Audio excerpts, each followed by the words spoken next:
Hi welcome to Kanakadurga kitchen. ఈరోజు recipe వచ్చేసి non veg పూరీలకి ఇష్టమైన ఐటెం బ్రేక్ఫాస్ట్లో చేశాను. రాగి సంగటి చికెన్ కర్రీ. హెల్త్కి హెల్త్, టేస్ట్కి టేస్ట్ విషయానికి వస్తే అదిరిపోయింది అంతే. మా ఛానల్ను కొత్తగా చూస్తున్న వాళ్ళు ఇలాంటి హెల్తీ అండ్ టేస్టీ రెసిపీస్ కోసం ఇప్పుడే సబ్స్క్రైబ్ చేసుకోండి. మీరు కూడా ఇంట్లో ఒకసారి ట్రై చేసి టేస్ట్ ఎలా ఉందో కమెంట్ చేయండి. రాగి సంగటి డైలీ తీసుకుంటే ప్రోటీన్ పౌడర్స్ వాడే అవసరం ఉండదు. ముందుగా చికెన్ కర్రీ ప్రిపేర్ చేసుకుందాం రండి. కావలసిన పదార్థాలు చూద్దాం. కట్ చేసుకున్న ఉల్లిపాయలు, 3 పచ్చిమిర్చి, టమాటా ముక్కలు, కొద్దిగా కొత్తిమీర, క్లీన్ చేసి పెట్టుకున్న చికెన్ కర్రీలోకి మసాలా ఎలా ప్రిపేర్ చేయాలో చూద్దాం. ఒక మిక్సీ గిన్నెలోకి 3 స్పూన్ల ధనియాలు, 2 స్పూన్ల జీలకర్ర, కొద్దిగా ఎండు కొబ్బరి ముక్కలు, లవంగాలు, కొద్దిగా చెక్క వేసుకొని 2 స్పూన్ల పుచ్చకాయ గింజలు మరియు అల్లం ముక్కలు, వెల్లుల్లి రెమ్మలు కూడా వేసి బాగా మెత్తగా మిక్సీ పట్టి పక్కన పెట్టుకుందాం. చికెన్ కర్రీ ఎలా ప్రిపేర్ చేయాలో చూద్దాం. ముందుగా స్టవ్ ఆన్ చేసి కడాయి పెట్టుకుందాం. సరిపడగా ఆయిల్ వేసి ఆయిల్ బాగా కాగనిచ్చి కట్ చేసి పెట్టుకున్న ఉల్లిపాయలు, పచ్చిమిర్చి వేసి బాగా వేగనివ్వండి. వీడియోలో చూపించినట్టుగా ఉల్లిపాయలను కలుపుతూ లైట్ బ్రౌన్ కలర్ వచ్చేంత వరకు వేగనివ్వండి. ఇలా వేగాక కట్ చేసి పెట్టుకున్న టమాటా ముక్కలు కూడా వేసి 2-3 సార్లు కలుపుకొని బాగా వేగనివ్వండి. ఇలా వేగాక చిటికెడ పసుపు వేసుకొని 2-3 సార్లు కలుపుకొని మూత పెట్టుకొని 3 నిమిషాల పాటు వేగనివ్వండి. వీడియోలో చూపించినట్టుగా బ్రౌన్ కలర్ వచ్చేంత వరకు వేగనిచ్చి క్లీన్ చేసి పెట్టుకున్న చికెన్ వేసుకుందాం.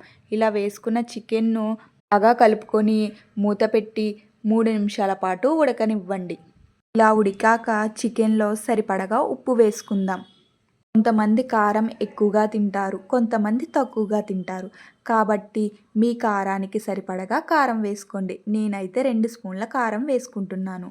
ఇప్పుడు ముందుగా మిక్సీ పట్టి పక్కన పెట్టుకున్న మసాలా ముద్ద కూడా వేసి అన్ని పదార్థాలు కారం, ఉప్పు, మసాలా అన్నీ చికెన్కు పట్టేటట్టుగా బాగా 2-3 సార్లు కలుపుకోవాలి. ఇలా కలిపాక చికెన్కు సరిపడగా వాటర్ వేసుకొని పైన కొద్దిగా కొత్తిమీర జల్లుకొని మూత పెట్టి ఒక 5 నిమిషాల పాటు ఉడకనివ్వండి. ఇప్పుడు మూత తీసి చికెన్ ఇలా ఉడికిన తరువాత మళ్ళీ 10 సెకండ్ల పాటు బాగా కలుపుకొని మళ్ళీ మూత పెట్టి కర్రీ చిక్కబడే విధంగా ఉడకనివ్వండి. రాగి సంగటిలోకి గ్రేవీ చిక్కగా ఉంటే చాలా బాగుంటుంది. వేడివేడిగా గ్రేవీ చికెన్ కర్రీ రెడీ అయిపోయింది. ఇప్పుడు రాగి సంగటి పర్ఫెక్ట్గా ఎలా తయారు చేసుకోవాలో ఇప్పుడు మనం చూద్దాం. స్టవ్ ఆన్ చేసి గిన్నె పెట్టుకొని ఒక గ్లాస్ బియ్యానికి, అంటే మీరు రాగి పిండి ఏ గ్లాస్తో తీసుకున్నారో అదే గ్లాస్తో 5 గ్లాసుల వాటర్ వేసుకోండి. పడగా ఉప్పు వేసుకొని మూత పెట్టి వాటర్ పొంగులొచ్చేంత వరకు మరగనివ్వండి. ఇలా మరిగిన తరువాత ముందుగా కడిగి పెట్టుకున్న బియ్యాన్ని వేసుకుందాం. కడిగి పక్కన పెట్టుకున్న బియ్యాన్ని వేసుకుందాం. ఒక 5 నిమిషాల పాటు ఉడకనివ్వండి. బియ్యం బాగా మెత్తగా ఉడకనివ్వండి. వీడియోలో చూపించిన విధంగా ఉడికాక మనం కొలత ప్రకారంగా రాగిపిండి తీసుకుందాం. ఇప్పుడు రాగిపిండి వేసి కలపకుండా వీడియోలో చూపిస్తున్నట్టుగా కలిపి మూత పెట్టుకొని 3 నిమిషాల పాటు ఉడకనివ్వండి. ఇప్పుడు 5 నిమిషాల తరువాత మూత తీసి రాగి సంగటి బాగా ఉడికిందో లేదో చూడండి. ఇలా ఉడికిన తరువాత గరిటతో అన్నం, రాగి సంగటి కూడా బాగా కలిసేటట్టుగా బాగా కలపండి. ఈ రాగి పిండి వీడియోలో చూపించిన విధంగా బాగా గట్టిగా కలుపుకోవాలి. అంటే ముద్ద కింద అవుతేనే రాగి సంగటి బాగుంటుంది. ఇలా బాగా కలిపిన తరువాత స్టవ్ ఆఫ్ చేసి మూత పెట్టుకొని ఒక 5 నిమిషాల పాటు పక్కన పెట్టుకుందాం. మూత తీసి మరొక 5 నిమిషాల పాటు ముద్దలా అయ్యే విధంగా కలుపుకోవాలి. ఇలా కలిపిన తరువాత ఒక ప్లేట్లోకి రాగి సంగటి తీసుకోండి.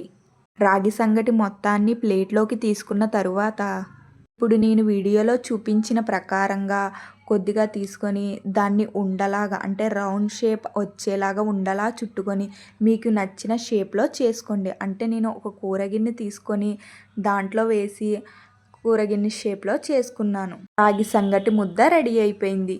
ఇప్పుడు ప్లేట్లోకి సర్వ్ చేసుకుందాం. స్పూన్ నెయ్యి వేసుకొని ముందుగా ప్రిపేర్ చేసి పెట్టుకున్న చికెన్ కర్రీ ముక్కలు, గ్రేవీ కూడా వేసుకొని వేడివేడి రాగి సంగటి, వేడివేడి చికెన్ కర్రీ తింటుంటే ఆ టేస్టే వేరు. డైలీ రాగి సంగటి తింటే ప్రోటీన్ పౌడర్స్ అవసరమే లేదు. హెల్త్కి హెల్త్, టేస్ట్కి టేస్ట్. మీరు కూడా రాగి సంగటి డైలీ తింటారా? అయితే కమెంట్లో ఎస్ అని కమెంట్ చేయండి. లైక్ చేయడం మర్చిపోకండి.